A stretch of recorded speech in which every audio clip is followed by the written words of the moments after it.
함께 기도하시겠습니다. 하나님 아버지, 은혜를 감사합니다.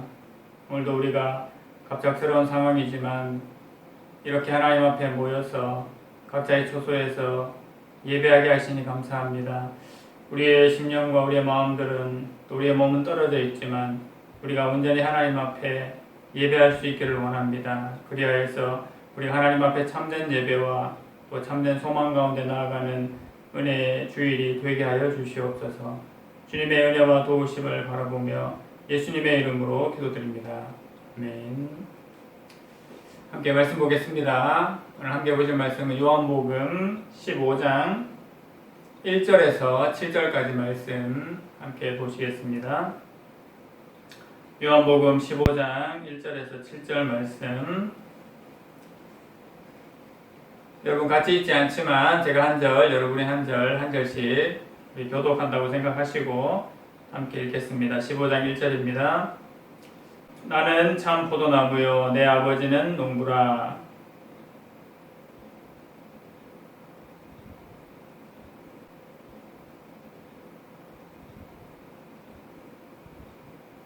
너희는 내가 일러준 말로 이미 깨끗하여졌으니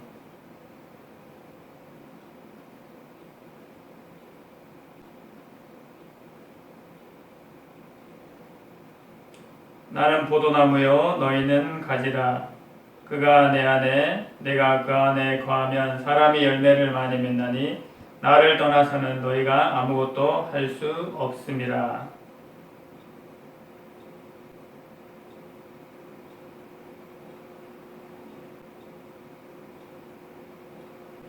(7절) 함께 읽겠습니다.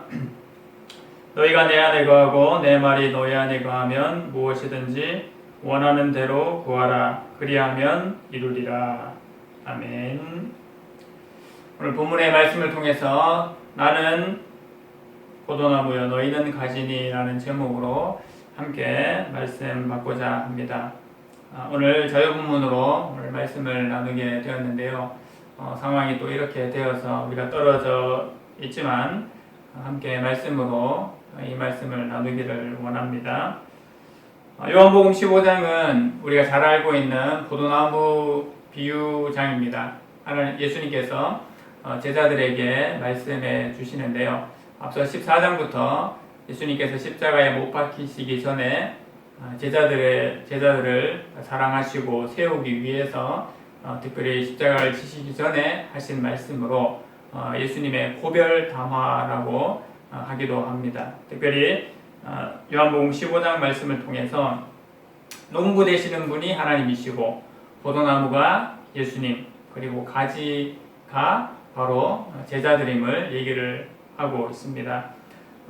적용을 하자면 제자들은 바로 예수님을 믿고 예수님을 따라 살고 있는 신자인 바로 저와 우리 자신들을 가리키는 것일 겁니다. 요한복음 15장 말씀을 보면 이런 생각을 해보게 됩니다.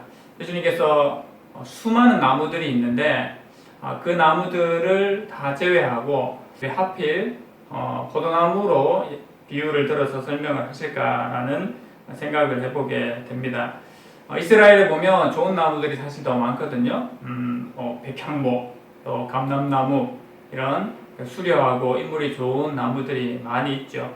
근데 예수님은 특별히 포도나무로 자신을 비유하셔서 바로 나는 참 포도나무요 너희는 가지니, 그래서 너희가 포도나무인 예수님 안에 온전히 붙어 있어야만 열매를 맺고 또 온전한 삶을 살아갈 수 있다라고 말씀을 하고 계십니다. 그 이유를 굳이 얘기하자면 이렇게 이제 생각을 해볼 수 있을 것 같아요. 예수님의 사역과 예수님의 성품, 예수님의 정신을 온전히 담아내는 나무가 특별히 포도나무이다라고 생각을 할 수가 있겠습니다. 백향목, 감람나무처럼 어떤 수려함을 드러내고 나무의 위엄과 나무의 아름다움을 드러내는 것에 예수님의 목적이 있지 않고, 포도나무의 목적은 온전히 포도나무를 통해서 열매를 많이 맺게 하기 위함에 있는데, 그 예수님의 사역과 성품을 잘 드러내는 것이 바로 포도나무라고 볼 수가 있죠.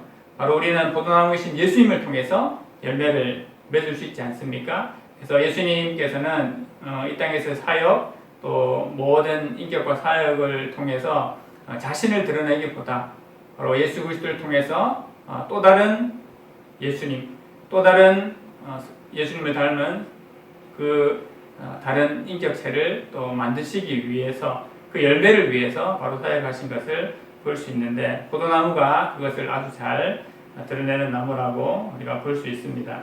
오늘 읽은 1절부터 7절까지는 특별히 포도나무 비유를 통해 가지고 예수님 안에 속한 자들의 상태가 어떠한지를 그렇게 먼저 말씀을 하고 있죠. 2절 말씀 한번 보시겠습니까? 물은 내게 붙어 있어 열매를 맺지 아니하는 가지는 아버지께서 그것을 제거해 버리시고 물은 열매를 맺는 가지는 더 열매를 맺게 하려 하여 그것을 깨끗하게 하시느니라 하고 그렇게 얘기를 하십니다. 예수님께서 이제 참 포도나무라고 얘기를 하셨는데 이 포도나무와 농부의 관계, 하나님이 농부이시고 예수님이 참 포도나무로 하셨는데 이 관계들은 이미 요한복음 앞서서 예수님께서도 얘기를 해주셨습니다. 보냄을 받은 자가 있으면 보낸 자가 있다. 그리고 아버지가 있으면 아들이 있는 것처럼 그 관계인 것을 바로 예수님께서 농부와 포도나무로 그렇게 비유해주고 계시죠. 그리고 특별히 포도나무이신데 어떤 포도나무요? 참 포도나무이신 것을 예수님께서 설명을 해주십니다. 그래서 이것은 예수님의 말씀에 진정성이 있고 예수님의 인격과 사역이 참되다라는 것을 얘기를 하고 있습니다. 그래서 참되다. 그래서 이것은 예수님께서 불완전한 것을 완전하고 온전하게 하신다. 그리고 그림자가 있었다라면 그림자가 아닌 실제로 그 참 것을 이루어 주신다라는 것의 의미에서 참 포도나무 대신 예수님을 얘기를 하고 있죠. 그래서 그 예수님 안에 붙어 있으면 가지가 열매를 맺게 된다라고 얘기를 합니다. 구약에도 이스라엘을 포도나무로 그렇게 비유한 곳이 있습니다. 근데 긍정적인 모습은 아니죠. 제가 말씀을 한 구절 읽어드리겠습니다. 에스겔 15장 2절 3절 말씀에 보면 이렇게 기록되어 있는데요. 인자야 포도나무가 모든 나무보다 나은 것이 무엇이랴? 숲속의 여러 나무 가운데 있는 그 포도나무 가지가 나은 것이 무엇이랴? 그 나무를 가지고 무엇을 제조할 수 있겠느냐? 그것으로 무슨 그릇을 벌못을 만들 수 있겠느냐라고 그렇게 얘기를 합니다. 에스겔서에 나타나 있는 이 이야기는 포도나무를 부정적인 것으로 묘사를 하죠. 바로 포도나무가 이스라엘을 가리키는데 이 이스라엘이 매우 부정적인 모습으로 나타나 있습니다. 하나님의 뜻을 행하지 못하고 또 열매 맺지 못하고 그 사용처를 또 그 이루어야 될 일들을 이루어내지 못함을 얘기를 하고 있죠. 근데 오늘 본문에 나와 있는 참 포도나무이신 예수님은 그 반대입니다. 모든 것들을 온전하게 하시고 참된 이스라엘을 되게 하시는, 그리고 하나님의 백성을 온전한 길로 이끄시는 유일한 통로가 되신다는 의미에서 참 포도나무로 그렇게 이야기를 하고 있습니다.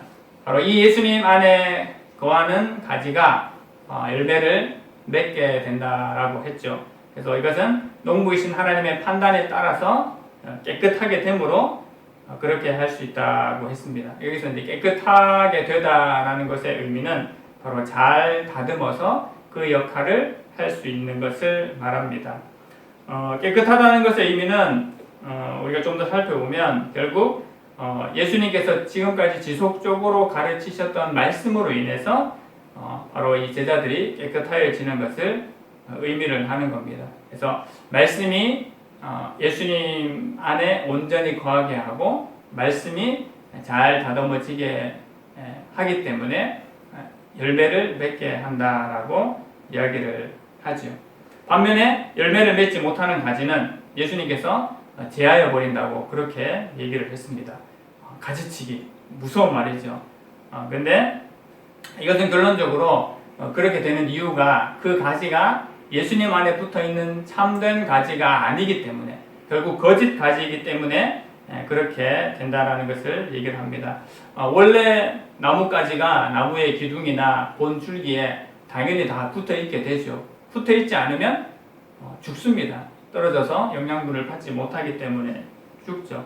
대신에 잘 붙어 있으면 살아서 생육하고 꽃을 피우고 열매를 맺게 됩니다. 그렇기 때문에 이 가지가 나무에 또는 줄기에 붙어 있거나 붙어 있지 않거나 둘 중에 하나입니다. 명확하게 드러나 보이게 됩니다.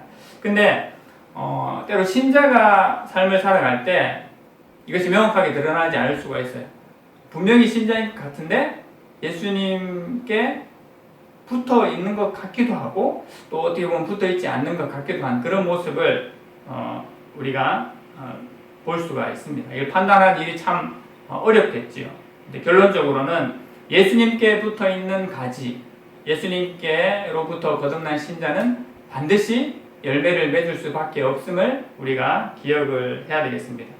붙어 있는 것 같기는 한데 열매를 맺지 못한다. 절대 붙어 있는 게 아니죠. 그냥 붙어 있게 보일 뿐입니다. 식물은 분명히 그것이 확연하게 드러나게 됩니다. 근데 사람은 신자, 불신자 또는 비신자는 그렇지 않은 것이 결국 열매로 드러난다라는 것을 우리가 알 수 있죠. 그래서 4절에 예수님께서 다시 한번 말씀을 하십니다. 내 안에 거하라 나도 너희 안에 거하리라.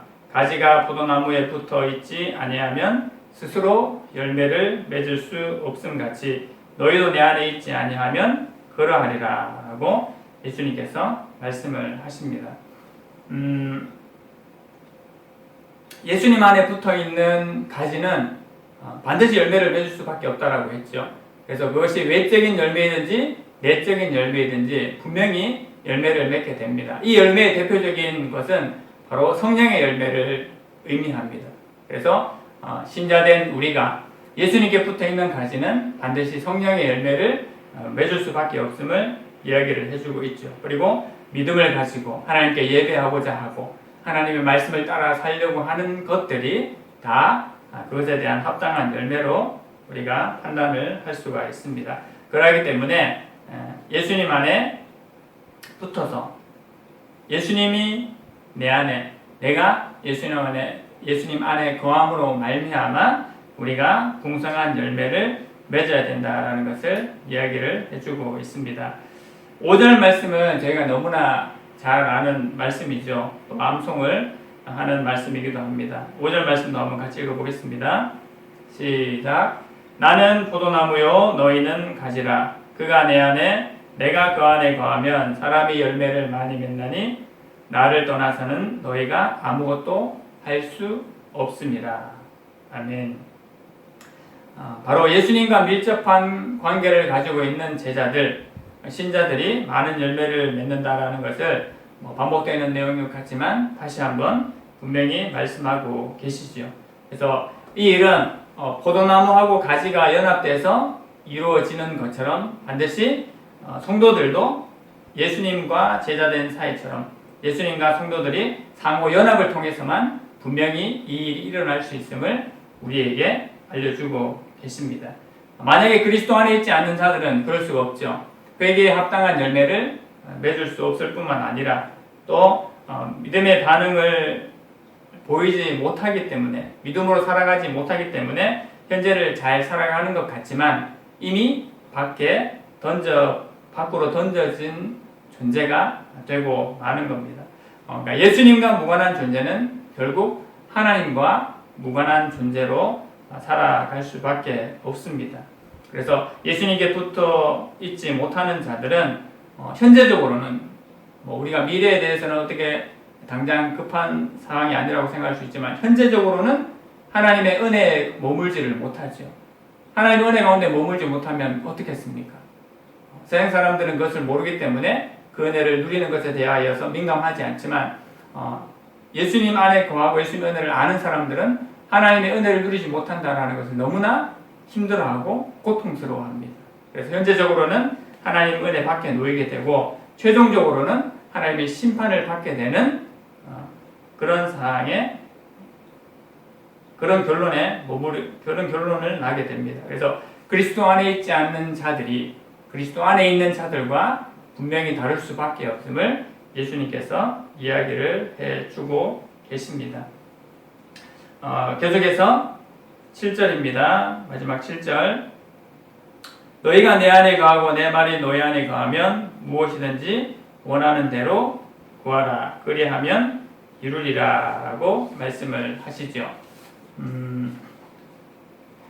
7절에서 이제 너희가